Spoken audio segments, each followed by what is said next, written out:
Engineer by Andrea Beaty, illustrated by David Roberts. This is the story of Rosie Revere, who dreamed of becoming a great engineer. In Lila Greer's classroom at Blue River Creek, young Rosie sat shyly, not daring to speak.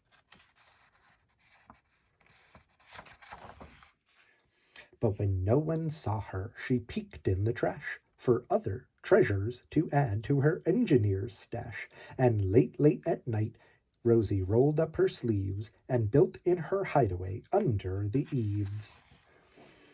Alone in her attic, the moon high above, dear Rosie made gadgets and gizmos she loved. And when she grew sleepy, she hid her machines far under the bed where they'd never be seen.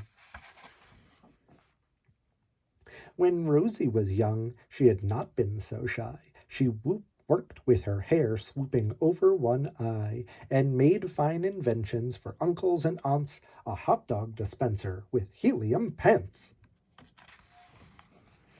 Then the uncle she loved most was Zookeeper Fred. She made him a hat to keep snakes off his head, from parts of a fan and some cheddar cheese spray, which everyone knows keeps the pythons away.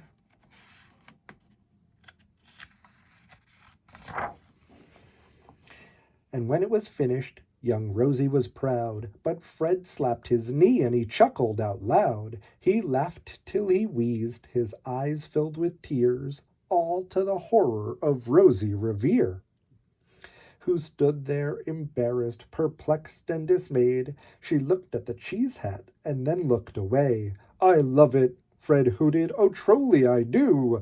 But Rosie Revere knew this could not be true. She stuck the cheese hat on the back of her shelf, and after that day kept her dreams to herself. That's how it went until one autumn day her oldest relation showed up for a stay. Her great-great-aunt Rose was a true dynamo who worked building airplanes a long time ago. She told Rosie tales of the things she had done and the goals she had checked off her list one by one.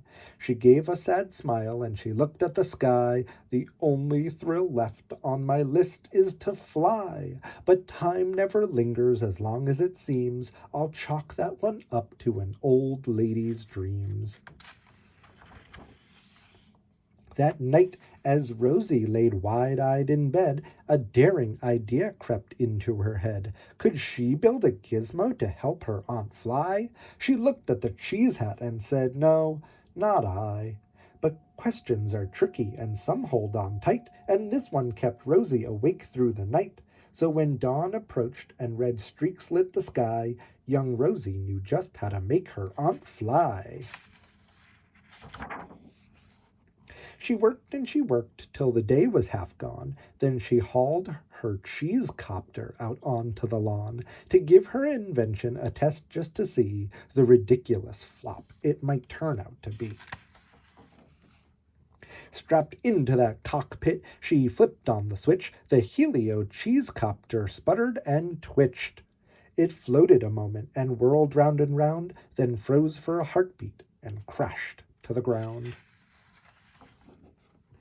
Then Rosie heard laughing and turned round to see the old woman laughing and slapping her knee. She laughed till she wheezed and her eyes filled with tears, all to the horror of Rosie Revere, who thought, "Oh no, never, not ever again will I ever try to build something to sputter or spin with a lever or switch or a gear, and never will I be a great engineer."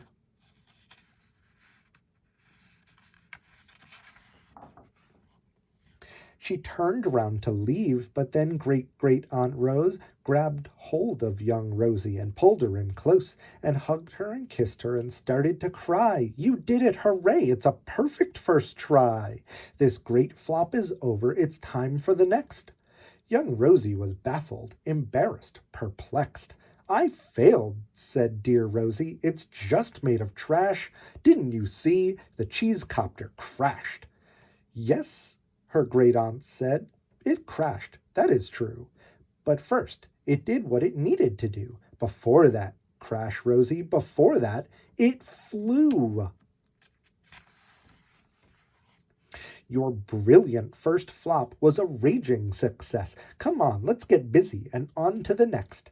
She handed a notebook to Rosie Revere, who smiled at her aunt as it all became clear. Life might have its failures, but this was not it.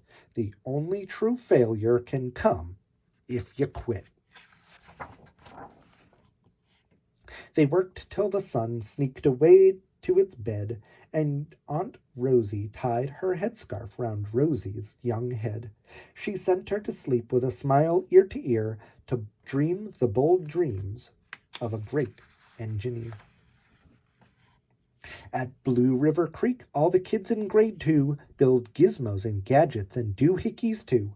Each perfect failure they stand and cheer, but none quite as proudly as Rosie Revere.